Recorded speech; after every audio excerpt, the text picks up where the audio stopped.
Комментарийлердин баарын бирин калтырбай окуп чыктым. Албетте сөккөндөр бар, тилдегендер бар. Эми достор, бул жерде бул негизи илим. Мисалы, дарыянын башында турсаңар, суу көп келе жаткан болсо, суу көп келе жатат деп качасыңар. Ошол сыяктуу эле. Тоодон кар көчүп келе жатканда деле карап, кар көчүп келе жатат деп ылдыйдан башка жака качасыңар. Ошол сыяктуу эле космостон деле көп нерсе байкалат. Күнүнө миңдеген астероиддер, миңдеген метеориттер жерге түшүп, озон катмарынан күйүп кетип атат. Эми бизде балким мектептерде астрономия сабагы болбогондугу үчүн бизге бир өөн учурап атат.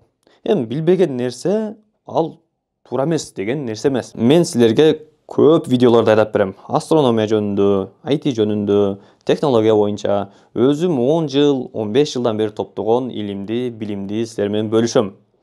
Менин максатым бул кыргыздын жаштары, бул кыргыздар тиричиликтеп, жумуш иштеп жүрүп көп нерсеге жетишпей калды.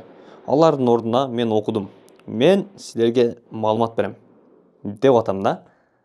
Ошо буюрса ар бир видеонун баасы болжол менен $500 болот.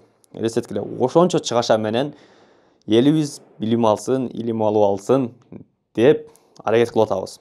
Бул жакта 5 бала турат. 5 бала мен айтор көптөр аракет кылып атат. Буюрса баары жакшы болот.